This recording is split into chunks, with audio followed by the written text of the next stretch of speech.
Hello and welcome to Food for Thought. I'm Ramona Singh, and it's always so great to spend the time with you. As we go through our days and we think about what we have to do and the best possible outcome, we try to maybe sometimes control how the day goes and the tasks we have to do. And maybe, if we have children, we need to control just how to manage their expectations to get through the day, or as we go to the workplace and having to be able to manage our projects. And so control seems to come up. And sometimes whether it's controlling our own emotions or perhaps our loved ones, or maybe we're in a situation where we have to manage big teams, manage the family, and then it becomes this responsibility to make sure that things go the right way and to have the right outcomes. And then this whole thing of control ends up coming in more and more. And the feeling of control is, obviously, it's always with good wishes, right? It's to make sure that things go well, things go as planned, and for the best outcome. But what happens in a situation where the control becomes overwhelming, and then it breeds a feeling of maybe anxiety or animosity or even upset for how we're feeling or towards others because things are not going the way we planned. So today's conversation is about how to let go of control. And yes, as much as there needs to be some sort of control to get things to go the right way or to have some sort of a plan, but then it's all about how do you then release from the planning and the expectations to then go flow through life and through life's events. So joining me for this great conversation is the group editor of Y Media, Yudhvir. Hello and welcome. Thank you so much, Ramona ji. It's always great to be on this show, Food for Thought. And what a good topic that you've picked today, how to let go of control. To begin with, I can say, we want to control only two things in life. Just two. There is no third thing that we want to control. And those two things are, either we'll say, I hope this happens, or I'll say, I hope this doesn't happen.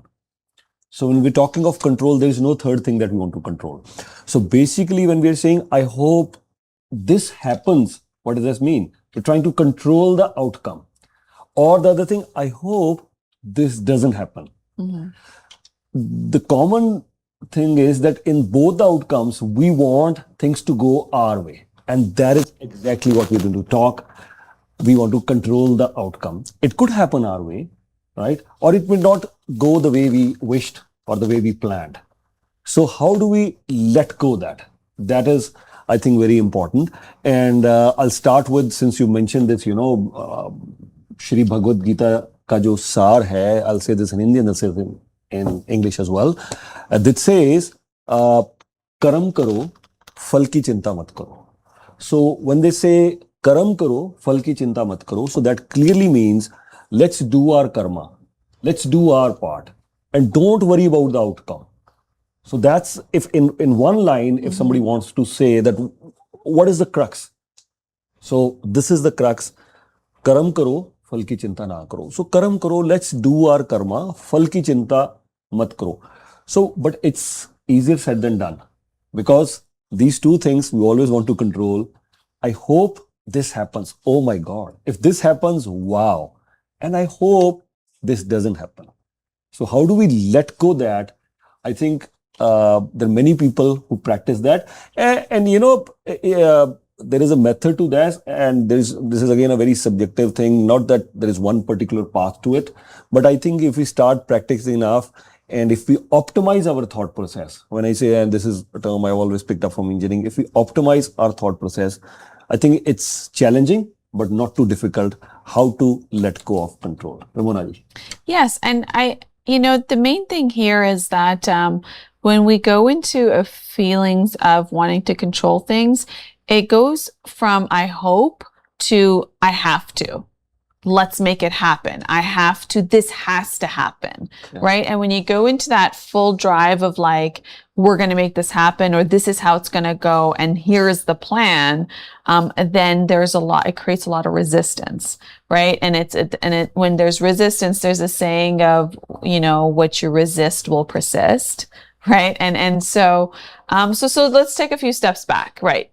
We talked about Vipassana a few days ago. Yeah. And for viewers and listeners who don't know what that is it's actually the introduction course is actually, there's longer courses, but the introduction one is 10 days, right? And in this 10 days, you arrive the day before the 10 days start, and you leave the day after the 10 days are over, and you submit them your phone, because the process includes that you're going to remove any external distractions, which would mean no telephone, no talking, no reading, no writing, no eye contact, and then you're also in, even though there's other people there taking the course with you, essentially you're in your isolation in terms of like, you're not looking at them. And what I learned, I've done this a few times, and what I learned is they teach you, and this is Buddhaji's practice of how he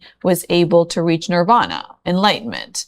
And if you know the story, is that, he sat under a bondi tree and he went into a deep, deep meditation, and he was able to have all of life's purpose and all of life's creation revealed to him, and to understand the cause of suffering, right? And so what these 10 days are, it's gradual every day. You're taught a technique, which you'll practice for almost 10 hours, maybe 12 hours of that practice. And so what you're taught is that, and the only time you get to speak in those 10 days is when you have a question for the instructors, and then you get to sign up for it, and then you get to go see the instructors and ask them the question, because you're given a lesson for the day that you have to practice for that day. The lesson will evolve every day, right? So then, of course, you're going to run into certain things, and you will need to ask the instructor. So my point here is that one thing you learn is that the mind, because this entire Vipassana exercise is to how to control the mind, because the mind will swing from the past to the future, to positive thought or negative thought. Right. And so when you start understanding how the mind works, right? Because if you're gonna be able to have the ability to have command over something, and in this case your mind, you need to know what really happens. So if you think about it, we're always in this flux of past, the past, it was so great, or the future, I wish, I want this and I want that to happen. And then, like you said, negative, like, I hated what happened that time. Do you remember that person did this? That's past negative. Or the future negative would be like, I'm afraid of death. What happens if car accident happens? Just the fear that comes with future thinking. And then in positive thought in the past would be like, really recollecting the amazing time maybe you had with family, or some vacation, or some event.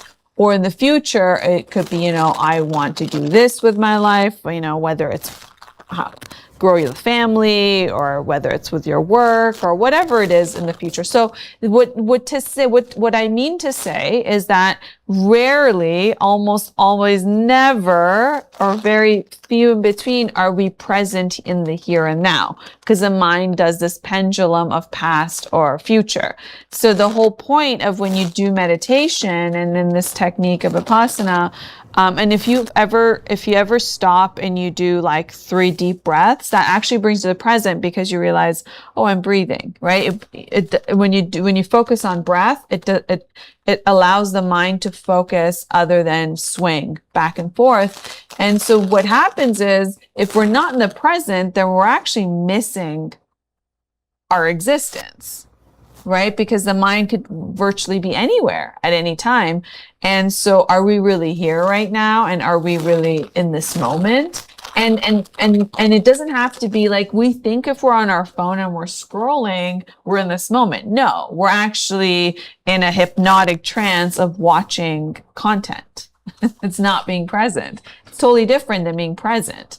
Right? So I bring this up in terms of to first identify in terms of, what happens to the mind, right? And then we have, going back to our topic of, this need for control. So now where does control come from, right? So perhaps in our upbringing, because everything comes from, our birth to age 7. Birth to age 7, the subconscious mind, right? So it's really important to understand the conscious mind, the subconscious mind.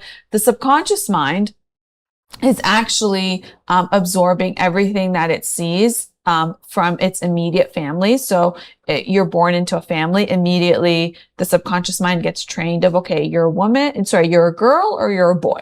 And because you're a girl or a boy, this is how your parents dress you. These are the toys they give you to play with. And if you are a boy, are you allowed to cry? Or if you're a girl, are you like, there's certain treatments that perhaps parents give based on if you're a girl or a boy. And then comes into the religious settings of this is what this family does. This is the religion. This is the ethnicity. This is the culture. These are the foods we eat. If you listen to mom, you get, rewarded. If you listen to dad, you don't get into trouble. So your subconscious mind is absorbing almost again in a hypnotic state of what the rules of life are, right? And then as you watch mom and dad, are they in love? Do they hug each other? Are they kind to each other? It'll give you the definition of what is love. Right. And if your siblings are nice to you, let's just say you're the youngest, it'll give you the definition of what does safety mean. Right. And, so all of those things of what is love, what is fear, what is, everything else in between. What does strong mean? What does weak mean? All of those things we absorb in our subconscious mind by observing and by being taught. So then there is a way of doing it in a terms of consciously or subconsciously. It could be something that we're taught by our parents, or it could be something we watch on TV. So you also want to be very mindful of what are you putting on TV for the children to watch, right? And nowadays with iPads, there's a lot of different things that they may have access to. And then when that child goes to school, then it's the school system. Right now you've come into your immediate family, which is the micro to now the macro, right? That's how society is formed. It's really what happens in the home. And then now you're at school and it's what the rules are, how you interact with the other children, everything else, you absorb that. Now, what most people will go through is that what they've developed until the age of 7, it becomes their blueprint of who they are and how they operate for the rest of their lives. Very rarely do people go to somewhere like Vipassana, because Vipassana, imagine not talking to someone for 10 days or not reading or not writing, and you're only left alone with your breath. Imagine the things that will come up to surface that you forgot about, that you didn't even think it was a thing. That's a way of being able to bring up the karmas. We're talking about Buddhaji's practice, right? So what does enlightenment mean? The concept of enlightenment is you don't come back into this creation and you can leave because you've absolved all of your karmas. So there's practices where if you spend enough time through a practice, and obviously through the guidance of proper instructors, you can bring up all these karmas to absolve from you, right? And it's very difficult because a lot of things will come up that you're probably not prepared to deal with, but the blessing is that you will see it, you'll observe it, you'll become more aware of, and to be honest with you, and for people who haven't been, I don't want to be a spoiler alert, but you become so present to the moment because you're not swinging in the past or the future. It's impossible not to swing because that's just how we are. But because you have the conscious effort to stay in the moment, you will start even feeling the breath of cold air going into your nostrils and hot air coming out of your nostrils. That's how present you become. That's how sensitive your mind becomes and your nervous system, because you're paying attention. You're not you're not distracted by screens and content or future or past thoughts. So going back to this entire thing of how your subconscious gets trained, right? And so now where does control happen, right? So perhaps if I'm going through situations in my life where I feel the need to control my life, because and what does control mean? You want predictability. You want predictability, right? You want certainty, and being adverse to uncertainty, right? So then if I were to do this exercise for myself and say, okay, Ramona, I acknowledge that I experience the need to control the outcome. And I ask myself, well, what is it that you need to control? Well, and this is a conversation with myself, which I would say everybody should have conversations with themselves, whether it helps you to write it, right? Pose yourself the questions and write it, or just in dialogue with self, or even a trusted friend, right? That somebody can ask you questions without judgment, because you're doing this self-exploratory thing, which is what you're actually doing is you're actually going into the subconscious mind and you are discovering what is there. Right. So it got locked down at the age of 7, like in terms of the blueprint of who you are, got finalized at the age 7. What if you're 47 years old? It's been there for 40 years. You need to know what's in there, because right now, as I'm talking, this is me operating my conscious mind. Do you recall the times where you're driving and then you go into thought and then somehow you arrive into your driveway? Well, that's your subconscious mind taking you there. Did you know that even when you sleep, your subconscious mind is awake? That is, for example, if you ever wake up and you're like, why do I have a bite? Or why do I have a scratch? Your subconscious mind probably felt if you were getting a mosquito bite, slapped it, scratched it. Your conscious mind is sleeping. Now, what is your conscious mind? My conscious mind is Ramona, as a female, as this ethnicity. That's my conscious mind. That's what I know. My subconscious mind is my blueprint, training. And so when you're 47 and you're thinking, okay, well, I need to figure out what are the rules in my blueprint, right? Like, where's the manual? Because I'm responding to life. I'm operating to life. Every meaning I take in life is in my subconscious mind. And it feels like it's in a vault unless I take this manual out and say, okay, what is my blueprint? Right? And so that's why dialogue with a trusted partner, a trusted friend, or whether it's a certified person, or if it's with yourself or in writing, is very important to be able to uncover that. So on the basis of control, I go to, okay, I now acknowledge, okay, I have control issues, right? What does control issues mean? It means I need to control myself, the people around me, and events and things. Maybe less of other things and maybe more of myself, or maybe more of my immediate people, or maybe I take on a project and I need to control every aspect of it. And so does that mean that means I want to reduce uncertainty, because uncertainty will give me, will create an environment where I don't have the certainty to get the outcomes that I want. So then therefore I'm already lacking trust, right? In terms of the people, the environment, or the things that are there. Now I have to ask myself, and I'll go to you very quickly, but I have to ask myself, what was it in my environment, in that blueprint that got locked up from birth to the age of 7, where I needed to have predictability? Did I experience uncertainty?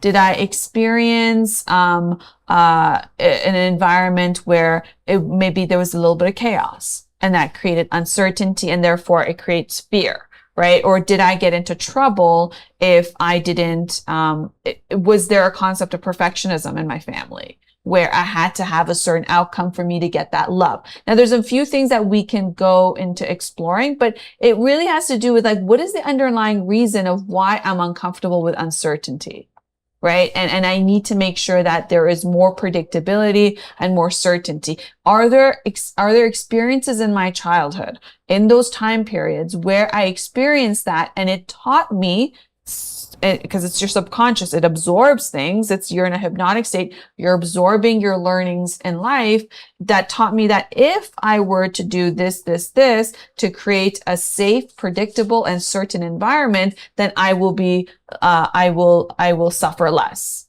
right? Or I will experience less harm, or I will experience more joy and more gratitude. So there's the entire thing of first identifying, yes, this is one of my blocks, meaning these are one of my challenges, that I have the need to control, and therefore it creates a lot of suffering for me, because the reality is we cannot control other people, other things, other events 100% of the time. and our emotions 100% of the time. And we'll go into what we have control over. But for the sake of creating the foundation for our conversation is that understanding that, I cannot. But because I cannot control everything, but because I have the desire and the need to control, then I am going to be in suffering, right? And that's why I brought up Buddhaji, because his life's purpose was to understand, why do people suffer, right? And it came down to attachments. And now I had this attachment to control. And then, so when I acknowledge what is the cause of my suffering in this control, then realize, where did it come from? Why do I need to control? Because I know logically I cannot control, but why do I need to control? What benefits do I get? What emotions do I get of this certainty that I desire so greatly? And so that's kind of the foundation I want to set before we go on to the other aspects of it. Very nicely explained. You've set a nice foundation, and I'll just add to what you just mentioned. I think you're right. As I was saying this, that there are only two things. There are only two things that we want to control. One is that I hope or I want, and then certain times, yes, the desperation comes in, and then there is fear, there is anxiety, and there is a fear of uncertainty that, yes, I hope this happens or I hope this doesn't happen. I'll start pick your last one. Yes, since I also tried reading, understanding Buddhaji, you're right. When they say what is the cause of suffering, the one and only one cause of suffering is attachment. There is no other cause of suffering. And this attachment could be with anything.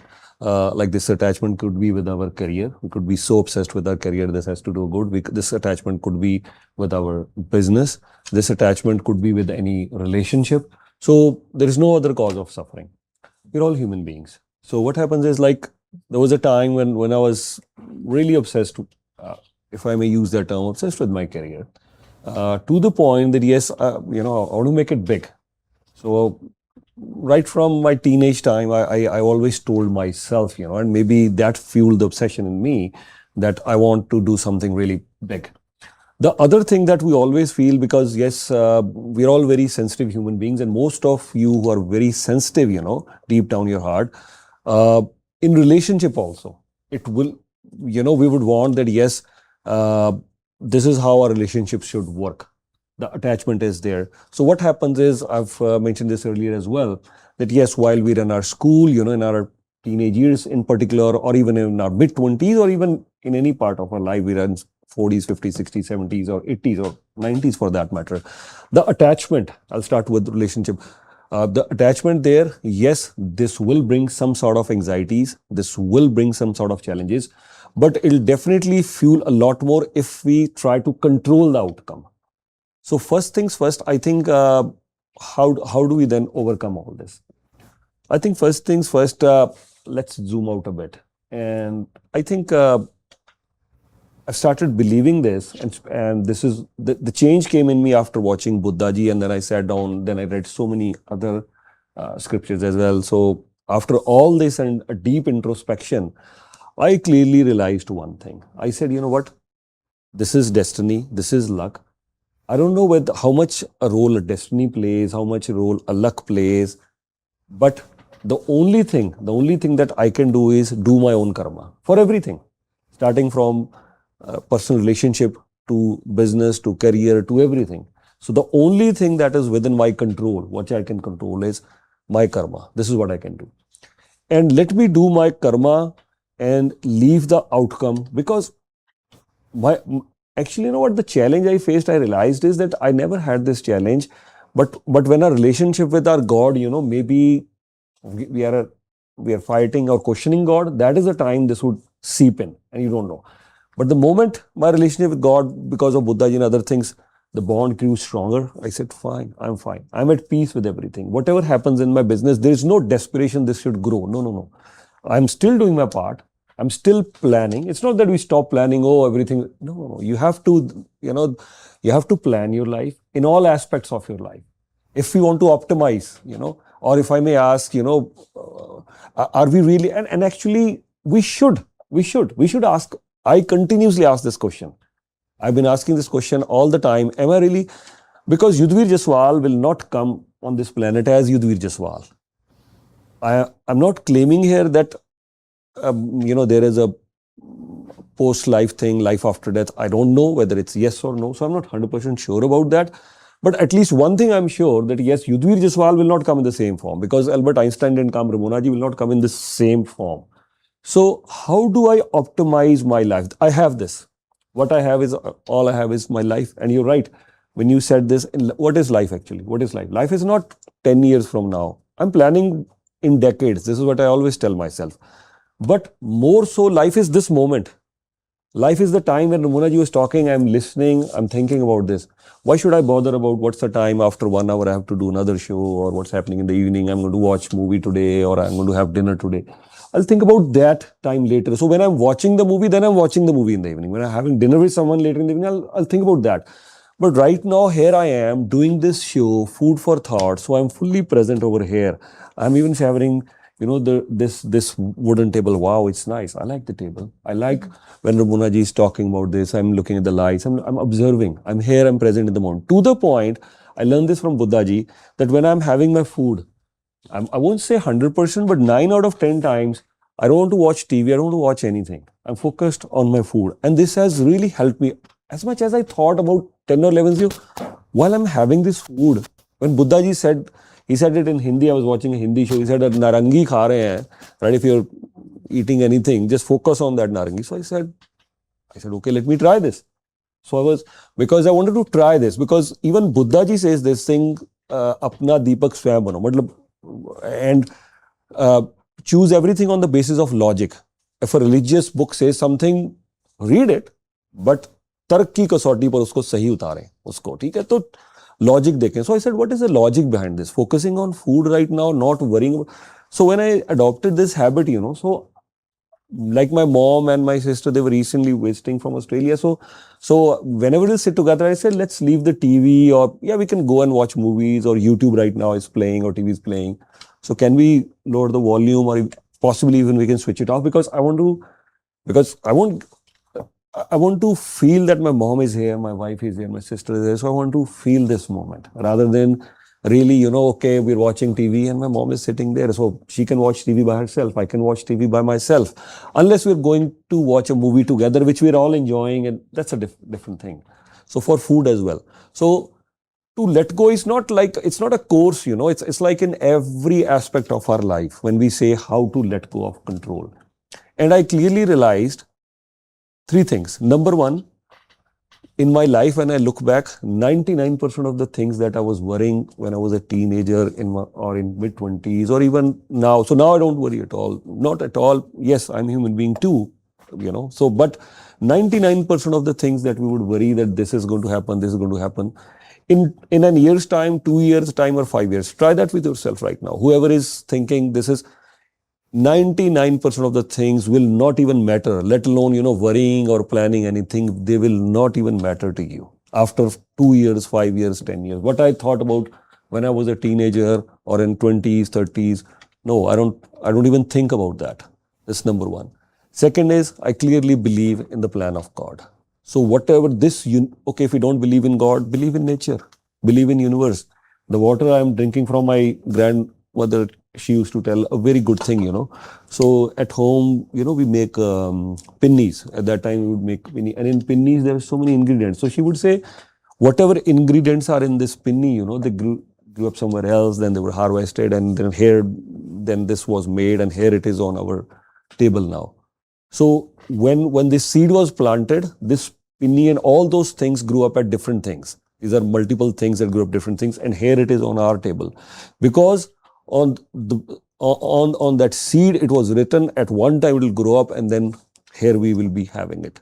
So imagine whatever, whether it's our career, whether it's our business, whether it's our relationship, I completely trust the plan of God. Whatever will happen, that will happen. What is in my control? Doing everything with good intentions.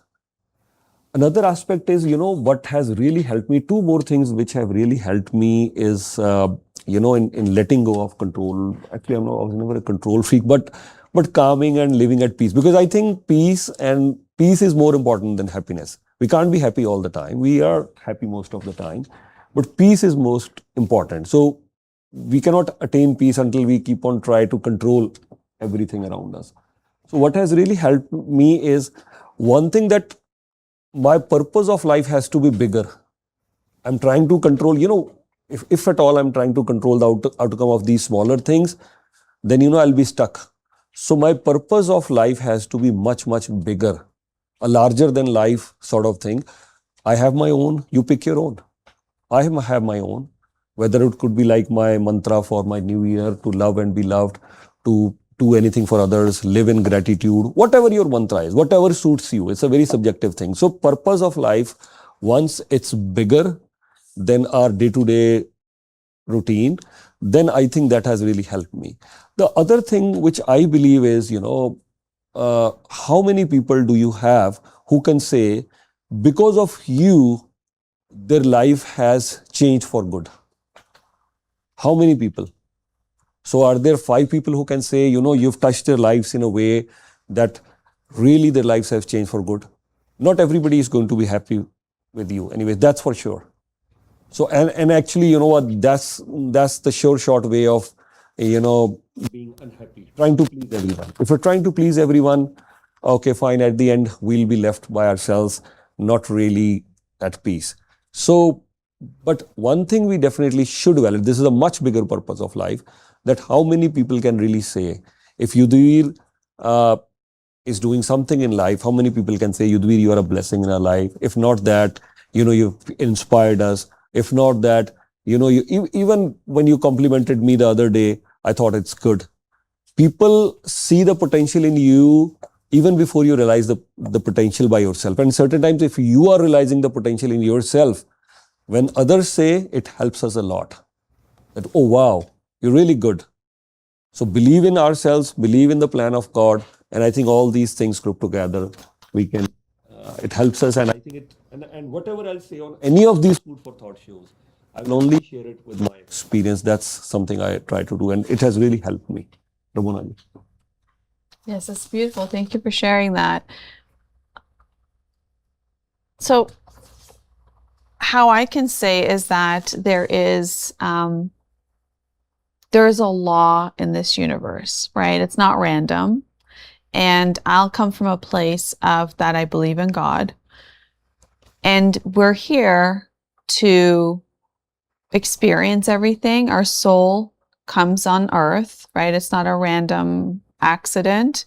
And the soul will have soul contracts with choosing our parents, our siblings, our friends. All of those things are predetermined with the soul's plan. The soul comes here with a plan, right? That's why it plans to be born to this family versus another family. And because the dynamics of that family is going to create the opportunity for the soul to learn and experience certain things. Even in challenging times, it's there as the soul has chosen to be there to experience. Everything is an experience, right? So I only know we had a different show plan, which was about groupism. But and that's the important part. We had a plan for a completely different show, and then we had one of our co-hosts, our colleagues, say, this is a challenge I'm going through. Can we talk about that? And we said, why don't we take the opportunity to do it? So it's also about knowing that no matter what we planned for today, we decided right before the cameras turned on and the lights turned on that we're going to do this thing because a colleague asked us, said, why not? Right? And so it's about being flexible, right? Because life will present its opportunities. And the reason I think we leaned in was saying, okay, well, maybe there's a greater plan, that maybe the topic we had planned for isn't the time right now, but this is a time that is presenting itself. So it's always also about paying attention to what's being presented to you and also being flexible to go with the flow, right? So the level of us talking, it's really 5 minutes ago we decided we're going to do this topic. And so you lean into it, and this is all part of life. And so what I can share is that the soul comes and has soul plan, as a soul plan. And the plan is, I'm going to go into this family because the challenges or the opportunities in this family, it's going to enhance my soul. The soul doesn't come here to regress. The whole point is is we're here to create divine souls. As if you are religious and you believe in whether it's a guru or a prophet or whatever that individual is in the religion that you believe in the God, it's all about divinity, right? The reason religion exists is to teach us to become better human beings, and because there's an impact on the soul to become a divine soul. So essentially, how do you, and in any religion, and whoever the people are that we read about in the holy text, they didn't have an easy time. Like none of these are about very easy, happy-going, no challenges times. These are like tremendous stories of, in any holy book about challenges, difficulty, war, famine, death, disease, destruction. This is what we're reading, and then we're reading about the stories of the people going through it, right? So what does that mean? That means our soul is here to experience a lot of different things. And then it's to persevere and still overcome it to become not a less nice person, or not a bitter person, or not a person with animosity and more challenges, but because of the lived experience, to become a more compassionate person, to become a more understanding person, to become, even with the challenges, a more loving person. This is the reason why we go through challenges, to overcome the challenges. That is the purpose. It's not to make us become like harder, but it's to make us softer. And I know it's so challenging. It's so easier said than done, because when we're dealt with hard challenges, then the self becomes hard, right? And here is the other side. If the goal, if everyone's purpose here is to become more divine souls, then what we have to do is the challenge that comes our way, and we may not have all the coping skills or the knowledge or the lessons, but that's why you ask for help. And that's why we pray, or that's why we go to community and we go to someone we can trust and ask for help, and then practice the way to overcome it. Not just take advice, but then to implement it, right? So as Buddhaji's, as you watched him now, I would say the next step is for you to now experience as you experience the food. He said, eat the food and experience the food. And then you said, yeah, I'll do that. You didn't just listen to it and say, okay, and regurgitate it, saying, if you eat the food, but then you said, okay, let me practice it. Let me turn off the TV. Let me stop all these things and create the environment of, let me just eat the food. Let me be present, right? So a lot of what we're here to do is to experience these things. And even through the healing things that we do to overcome some of our challenges, is to also experience the healing aspect of it. For example, we know if we want to lose weight that we have to have a deficit in calorie, right? So you eat less caloric stuff, and then you eat the same caloric stuff, but then you increase your activity where you burn. So we know that we have to be able to have some sort of mobility in our body to be able to burn calories. We know that. And same thing happens with, if I want to overcome a challenge, it's not just about me reading about it. It's not just me taking advice, but now I have to put it into practice, whatever the case may be, right? So going back to what the soul's blueprint plan is that the soul comes here, goes into a family. It's all picked. It chooses the country. And then, I mean, why is it that some of the people that you, grew up with, you were born and raised in India, but some of the people you grew up with ended up in a different country and you ended up here? That's part of the soul's plan. It's not by accident why some went somewhere else, why some stayed, or why you came here. And so part of that is that, so if we now come to the point where we're paying attention to ourselves, we're not swinging in the pendulum of past, present, past, future, positive, negative thought, we stay in the present. And I say to myself, Ramona, I think you have a challenge with feeling like you need to control everyone and everything, right? And I have this conversation with myself and I say, okay, well, why, Ramona? And then I go back to, well, I was the eldest child, and if I didn't step up and take care of my siblings, there was a lot of unpredictability and there was a lot of chaos. So I had to step up and be more responsible than not, right? And then that instilled in me that if I can control things, then I'm going to be happier, right? It's about unlocking some of those memories. It's about unlocking the underlying foundation of why I must need to control things, even though logically, even though intellectually, I know I cannot, right? So what happens is, my soul decided to go into this family. My soul decided it's going to deal with these challenges so I could experience it. But now as I get older and I have intellectual capabilities of now I can read, I can write, I can speak, I can think. Now I use my capabilities to understand my predicament. And through that, I say, okay, well, why is this happening? Then what will happen is the experiences in life, as we develop the challenges, as we develop the characteristics because of those challenges. So let's say the challenge was that, my parents loved me more because I did things that they thought was perfect. And the only way I can get to perfection is if I control everything around my studies, everything around my outcomes. Okay. That now what that did was now that developed a character in me where I need to be controlling.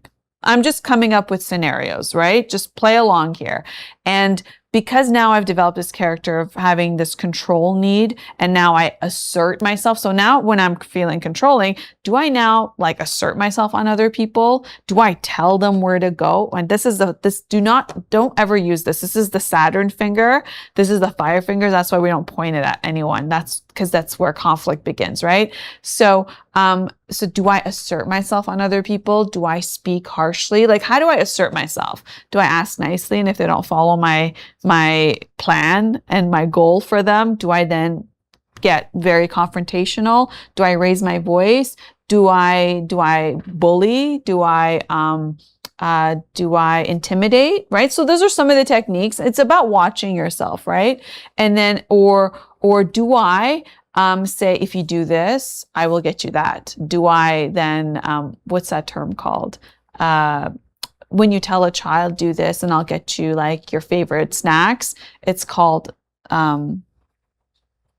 punishment? No, it's not punishment. It's called reward, right? So do I use reward and punishment as a way to get my way, right? Exactly. The carrot on a stick rule, right? Mm-hmm. And so then it's about observing what mechanisms do I use to control other people and other things, right? And you have to be observant of it, right? And what do I do? Do I belittle someone and make them feel so bad? Now they feel like they have to listen to me, right? And tell them, you don't know anything. Just listen to what I say. Do I do those things? So now if I observe myself creating this personality where I'm imposing myself on others, and so I have this level of predictability and certainty, then I have to acknowledge that, okay, now if I'm going to be a divine soul, which is everyone's goal here, there's 8 billion people on earth and everyone's goal is to be a divine soul. If you think otherwise, I'm going to tell you, don't waste your time. I'm going to be very blunt. You're here to become a divine soul because that is the purpose of everything. Otherwise, we're going to remain in our challenges. It's not about to avoid challenges. Challenges will come. It's not avoid heartbreak. Heartbreak will happen. It's not here to avoid fear. Fear will come and go. But it's about divinity comes from, regardless of all the challenges, regardless of all the heartbreak, regardless of all the upset, regardless of all the fear, regardless of all the loss, there's also the beauty. There's also the gains. There's also the happiness. There's also the love. And then through all of that is to be able to see this is God's creation and I accept everything as it is. Because I didn't create it. A mother sure gives birth to a child, but even in that creation is a miraculous because that mother does not wake up and say, today I'm going to grow eyelashes on the fetus. No, it's creation doing the work. The mother's responsibility is to de-stress, to hydrate, to eat well, to get the mobility they need, to make sure they go to their scheduled doctor's appointments, to take what they need in terms of vitamins and whatnot. But the mother isn't sitting there and say, today I'm going to grow the left leg and the right pinky. of the child. Doesn't happen. That's creation taking care of everything. We don't even control how the fetus is going to develop in the stomach. Yes, the mother goes through the creation, but there is the creation's help in terms of creating that child, right? It's just the way it is. So we know we can't even control that. So if all of our purpose here is to become a divine soul, then it's to be able to first acknowledge, who am I? What am I doing? What are my characteristics? What are my great characteristics? And be honest with yourself. Like, I don't sing well, but if I were to lie to myself and say, I'm a great singer, like, don't say that. Like, be honest with self. Like, being truthfully honest with oneself is half the work. Honestly, it's half the work. If you're honest with with yourself, you don't want to tell anyone, that's fine. It's you, yourself, and your soul, right? Be honest with yourself. If you lie a little, be like, okay, I lie. Okay, I lie sometimes. Or maybe I lie a lot, Be so honest, like, don't fib yourself, right? Because if you're lying to yourself, then like, what shot do you have here? No, seriously, like, what shot do you have here if you're lying to yourself, right? So it's that level of like utmost honesty, like bottom of the barrel honesty, like you can't go lower than that. And it's honest and it's refreshing to be honest with yourself, right? Because what happens is our friends don't want to hurt our feelings. Our loved ones don't want to hurt our feelings, so they won't tell us, right? We'll go to them and they'll say, oh, no, it's not you, it's this. And that just keeps us in this cycle of just going in circles. And that's not going to get you to divinity. That's not going to make you that soul that you read in the holy books about, because we all have the capability to get there, right? So that's that honesty with yourself. You don't have to tell anybody, that's okay, but at least tell yourself.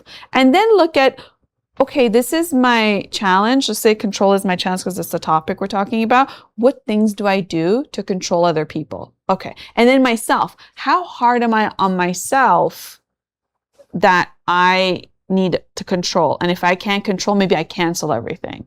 Or maybe I destroy my own happiness. Or I just put myself in a bad mood. Or I get angry, right? So then there's also not just the control on other people, but the control on yourself. What are your expectations of yourself? Do I expect myself to fly? And because I can't fly, then I'm mad at myself? Like, how much pressure am I putting on myself? What are the expectations I have on myself?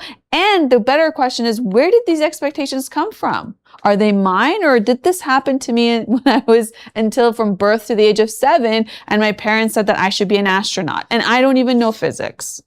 And I don't even like it, right? So am I feeling bad about myself because of the expectations others put on me? There's that whole honesty about the control and the pressure we put on ourselves. And is it even realistic? Did I even want this? If they say, oh, you have to be a doctor, you have to be a lawyer, you have to be the greatest thing alive, you have to sell out stadiums. You must be able to get millions of people come to your stadiums. Imagine I put myself on that pressure, right? Was it and then I got to ask myself, did I do that to myself, or was it my parents, or was it something that I misunderstood that I saw on TV that I thought I should adopt, right? Ask yourself. And then the second question is, do I even want that? Will it actually make me happy? Because there's a cost of everything. There's a cost for everything. These things don't just come. You actually have to know what you're willing to suffer to get what it is that you want. You have to. There's no like, oh, if I wish enough, if I love, what is it called? Love, it escapes me. Law of attraction, right? If I put it on my vision board and I write about it and I think about it and you actually have to do stuff, right? You actually have to have steps that you're going to take. So there's all of that I know I'm just saying there's so much work to do, but yes, we're here to do this work. We're not here to just be entertained or to be in disagreements with other people or to have emotions and thoughts about everything. No, you're here to actually spend some critical time with yourself and really like look at your life and be like, who am I? What am I about? the good things and the bad things, and be like, okay, I accept it, but what can I now do to overcome some of these challenges? Now, here's the best part, right? We do have the free will. We do have the free will to realize, since I cannot control the sun from coming up or the sun to set, I cannot control the weather. How much do we want to control Canadian weather? Like when it's like first day of spring at the end of March, do you really not want spring? We do want spring. We can't control the weather. So there's that whole God honest truth of, okay, I can't control everything, but what can I control? I can control how relaxed I'm going to be. I can control how I respond to things, right? So let's just say I had a control thing. If I came preparing for a show and then all of a sudden they're like, oh, let's do this other thing, I'd be like, no, I didn't do that, right? And then I would get tense, right? But if you can go with the flow of maybe God has a better plan, maybe there's a better opportunity, maybe this is what I'm supposed to do, and just lean into it. That's called trust. That's called trust in God. That's called trust in the universe, that this is maybe happening and I'm just supposed to trust the process and go with it. And because my existence is here to experience things and to grow from the experience, then I must be able to grow from this thing, because maybe I never thought about this thing so clearly. And maybe this is giving me an opportunity, since there's a camera and lights in my face and I have to say something, that I'm going to actually think about this in a little bit more detail that maybe I wouldn't have today, tomorrow, or next month. So maybe there's an opportunity for me. And the other thing is, because God's honest truth in terms of how there is an entire divine law here on earth about how things go, if one of my challenges to overcome is control, then what will happen is, if I don't release it, if I don't let it go, then life will keep presenting things in itself where I will always be given opportunities where I will need to control and I will not be able to control it. And every time I try to, it's like sand, if you go to the beach and you grab a handful of sand, the more you squeeze it, the more it comes between your hands, and you just can't hold it. Try to squeeze water. Try to squeeze, you can't. You can. And the more you try to control something, the more life will give you more presentations of things you just cannot, until to the point where you realize, oh, I can't. I promise you, because life will smack you. Life will smack you. It will show you, no, child, please overcome this challenge. And so how do you overcome it? Okay. You have to go into first identifying it, that it is a challenge you face. Then what part of how much did my personality change trying to implement this? Okay. Am I a bully? Do I intimidate? Do I push my way around? Do I surround myself with people who will listen to me only? Or do I surround myself with my equals? Sure, if you surround yourself with a bunch of younger people or people who are less, not at par with experience or intellect, then you can't control those people. So do you go out of your way to have people around you that you can control because you just can, because you have age on your side, or maybe you have money on your side, or maybe you have experience on your side, or maybe you have a little more intelligence? There's that entire thing. Like, really assess it, like, deeply, not a shallow level, but really go deep. Like, this is your thesis. This is your life depends on this. Your soul's journey and your divinity depends on this. So don't cut corners on really looking in the mirror at yourself. And this is why we're here to do.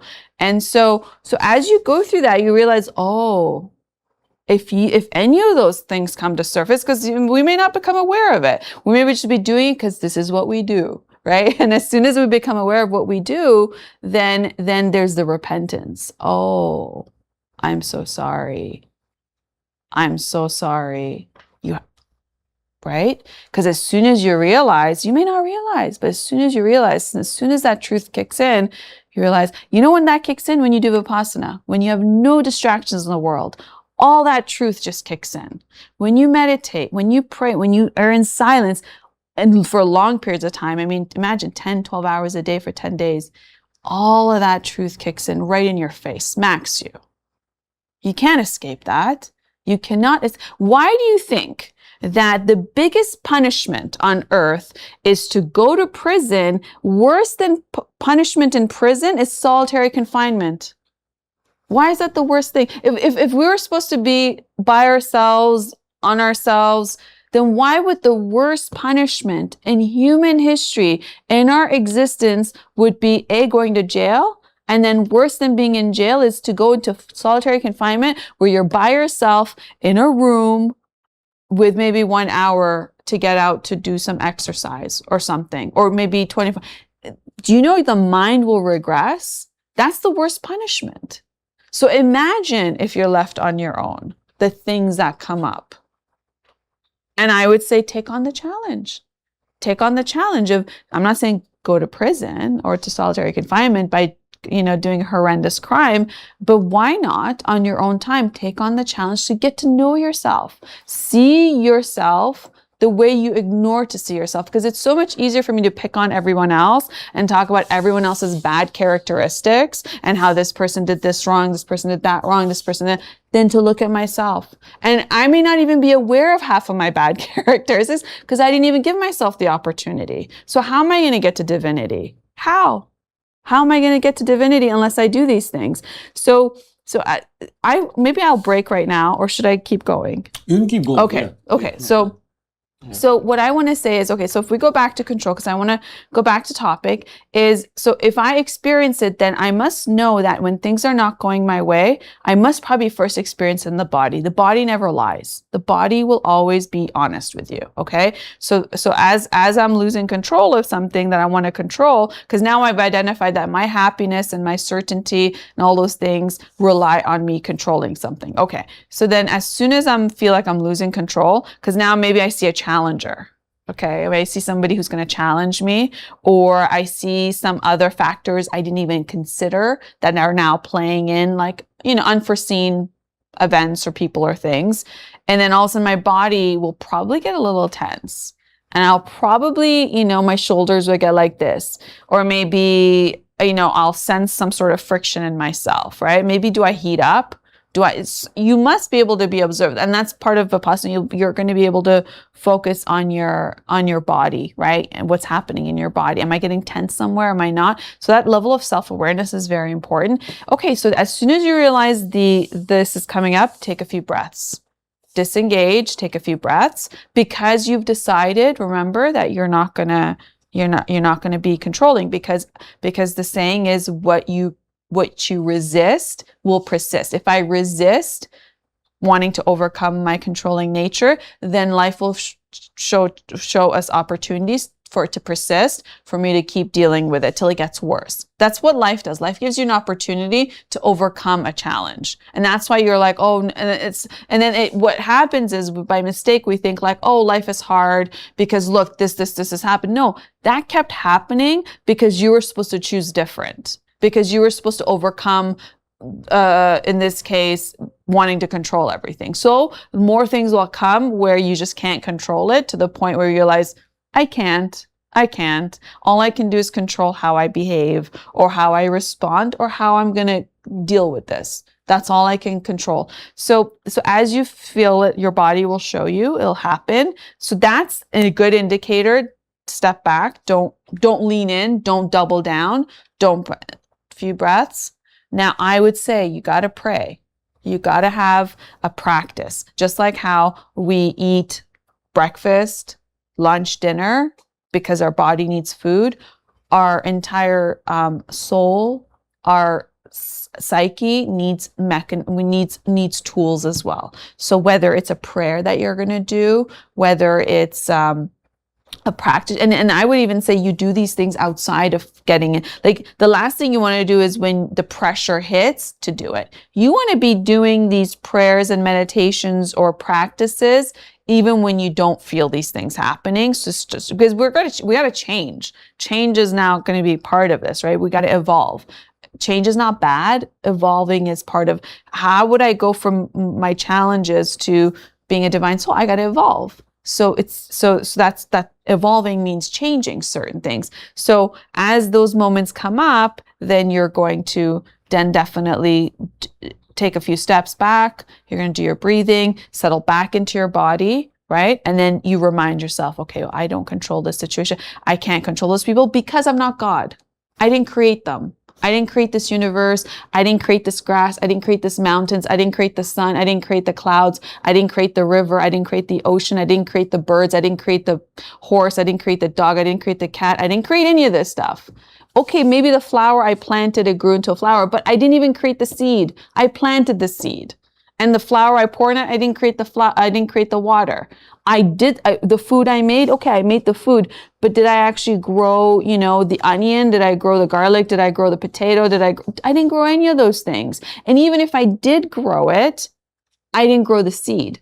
And even if I took the seed from a different thing, it grew itself. Just like the mother who's not going to wake up on, whatever week of the trimester and say, today I'm growing the fingernails on the pinky of my child's left hand. No, you can't. It's creation.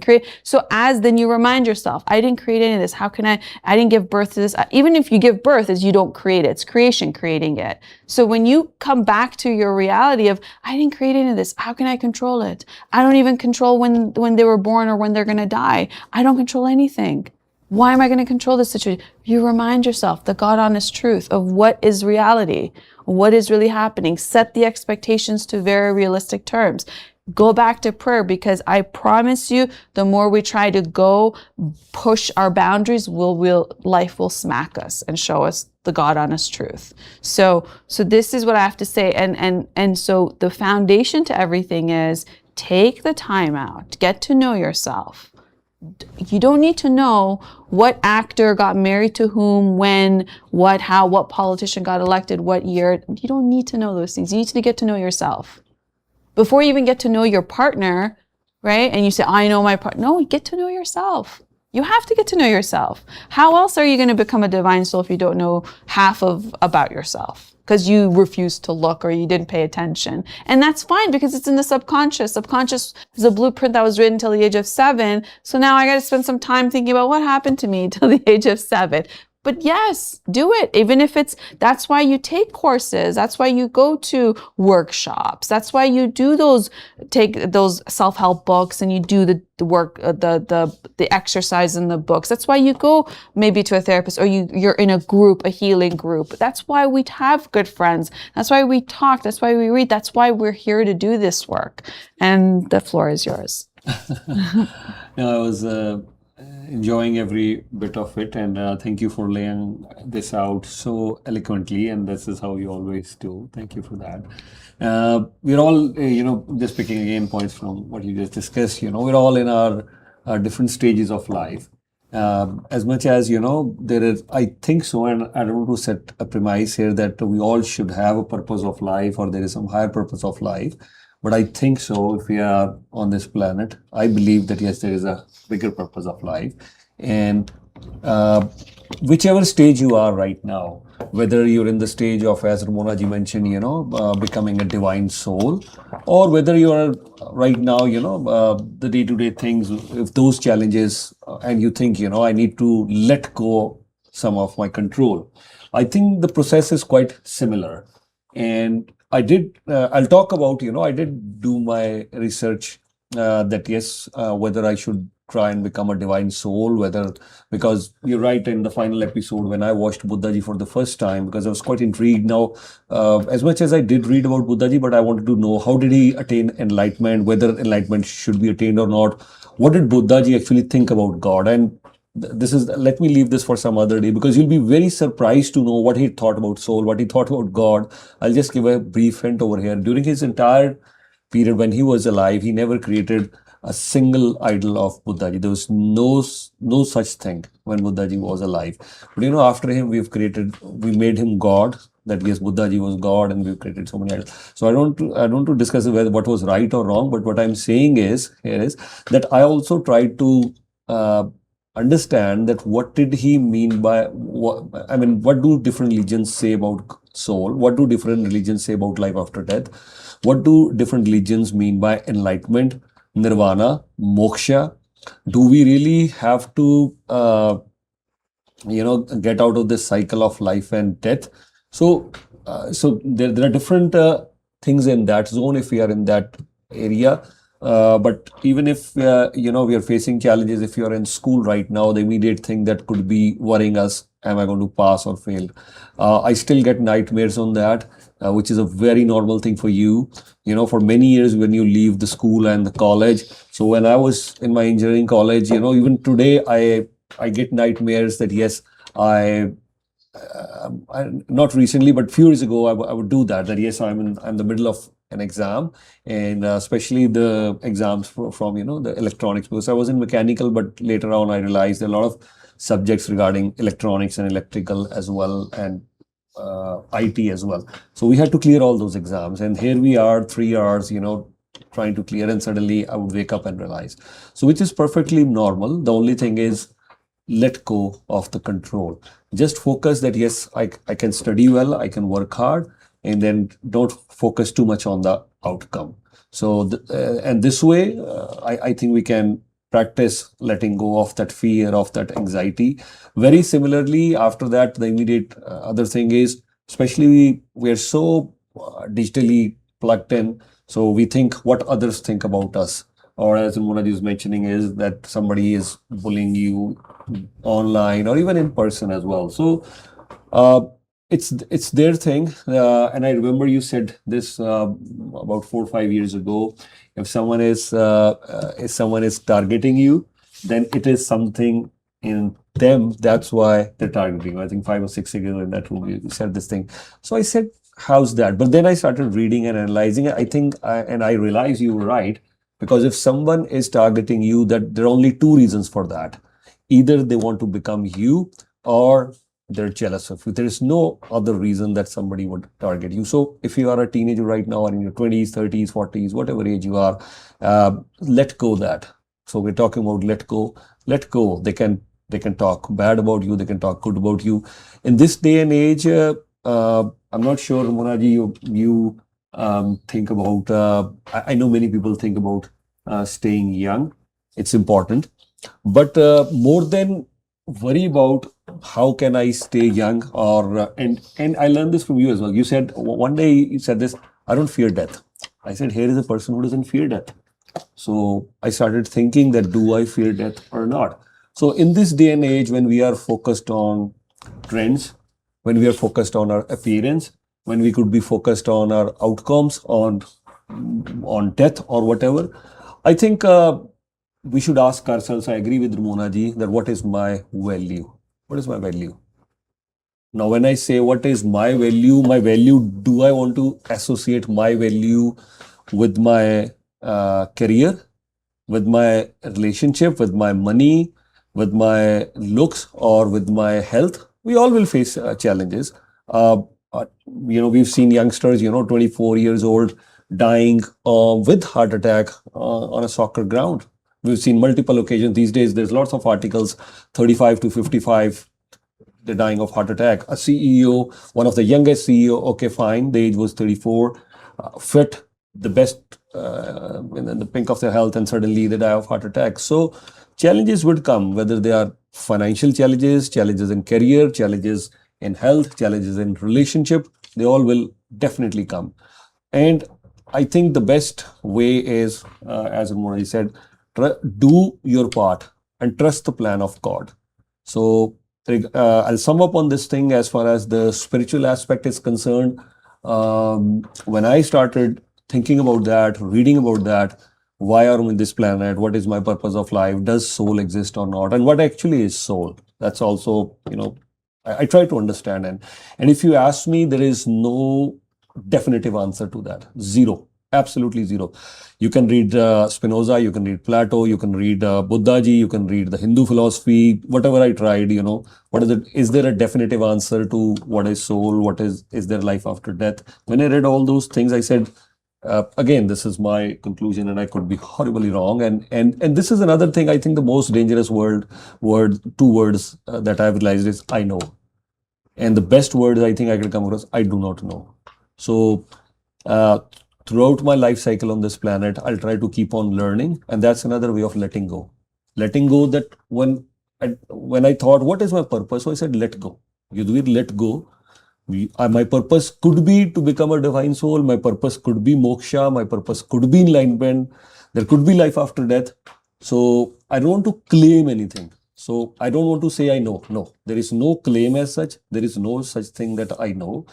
I am trying to learn. And during this process of learning, even my spiritual journey or even my journey on this planet, in both the cases, I don't want to say that I know. So in the spiritual aspect, this is what I realized, that let go.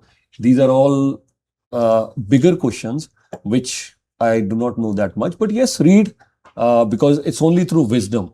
Because when you read any of these scriptures, or when you learn about these stories regarding Buddha ji and so many other holy souls, we clearly realize this, that they were all on their journey and they shared their experiences with their disciples. And of course, later on, it could be go on to become a religion, and then a certain aspects of those religious doctrine, that these are the things that you have to follow.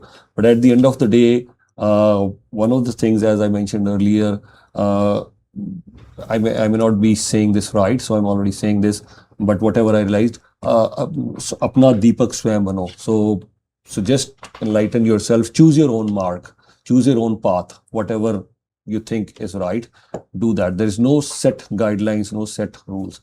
So again, I said, okay, let go of the control. The only thing that I can control right now here is, and I'll also give a very quick example. If there is a person right now who needs food, and there are millions on this planet who need food right now. There are millions of this planet who are suffering right now.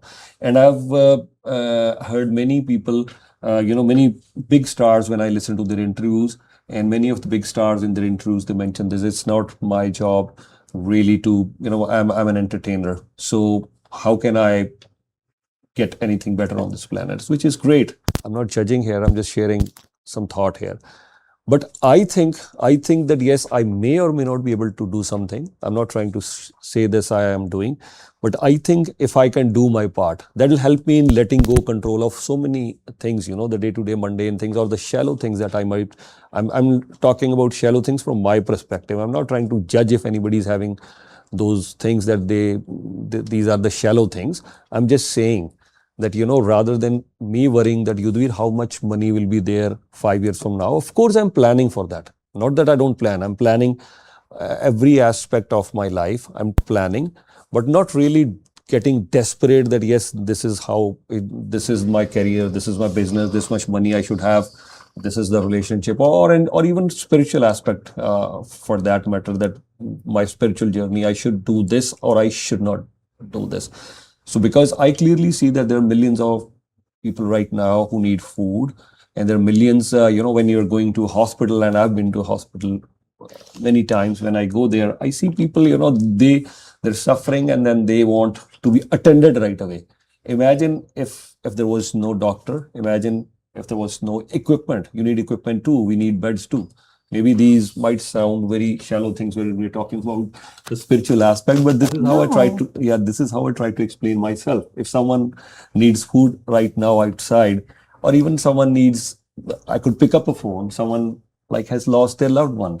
So for me, that, again, I don't want to say this Vipassana, for me, this is my journey. Wherever it'll take me, I'll live with it. Maybe God will say, Yudhvir, I gave you this life for becoming a divine soul, and here you are, you failed, I will live with it. That's fine, sir. All I tried is to love everyone, and if I failed in that, that's fine. My only thing that I realized is, after so many years, that yes, I've tried my best, to do this. So you did not attain your divinity. That is fine. Or these are the things that you did wrong. I said, sir, I'm a human being. Actually, I didn't even know for sure. And that's why I didn't claim that there will be life after death, or there will be a register after life, that yes, these are the good things that you did in your life. These are the bad things. So, sir, I'm ready, that these are my intentions were always right.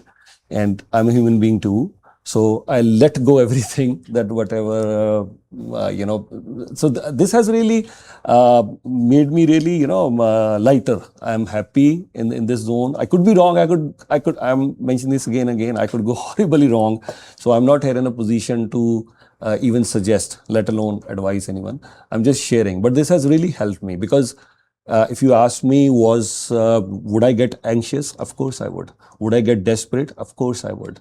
Would I want to control things? Maybe not really, but yes, I would. I would think that if this happens, it'll be very good. Right now, if you ask me, and I'm being again very honest, Ramona ji, you said we have to be very honest down to the core. That do I have any regrets or desire right now? And that was my thing. No, no regrets right now in my life and no desire at all. Absolutely zero desire, absolutely zero regret in my life. And these are the things which has helped me. Sorry, I took too long. Yeah. No, that's great. Thank you for that. When I say to become a divine soul, I don't mean you're going to go into isolation. I mean to be able to exist in this world and to be a kinder, better, wholesome version of yourself, right? Which is, because and there's never going to be a time where there will be the last meal where you won't get hungry again, or the last exercise where you're the fit and you won't need another one. Same thing happens with spirituality, and as we work through some of our bigger challenges, then the beautiful part is that the smaller challenges will reveal itself about ourselves, to be able to work it out. There's never going to be like an end result where you get to and then there's nothing else to work on. It's the big things will be the most evident, and then there'll be the smaller things that will come up about ourselves, right? So if the big thing is, let's just say, control, then there's going to be the little things. When that's managed and released, then there's going to be the aspects of other things that come up that do I disregard? Maybe I shouldn't. Like little things. It's just that because then the self-awareness becomes a lot more, the ability for self-awareness increases. So the whole thing is, the divinity I'm talking about is how can we exist here by working through our challenges, and then by being a better version of ourselves, we're able to help more people out. And even if we don't actively go help people out, our energy will actually vibrate for the people around us to be able to calm them down. Or maybe we're going to be the ones who become the calming factor in a room.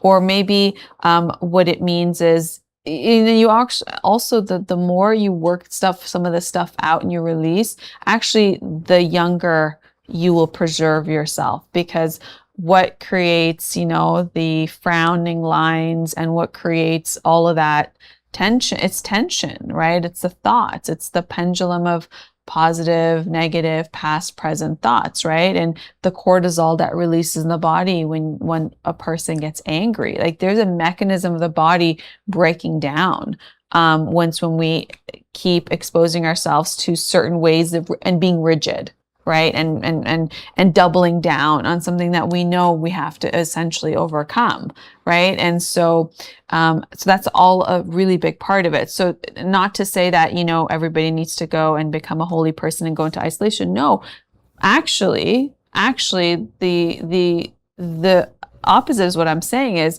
work through the challenges and remain in society so more help can be given, so more guidance. We need more calm people, more collected people, more compassionate people who are going to be in society. We want that for our politicians. We want that for our world leaders. We want that for every day-to-day people. We want that for our teachers. We want that for our first responders, all the people who have so much impact on society. And we want that for mothers and fathers when it comes to their families and their children and their great-grandchildren. So that's the basis I'm talking about. And so, and that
things and talk about these things.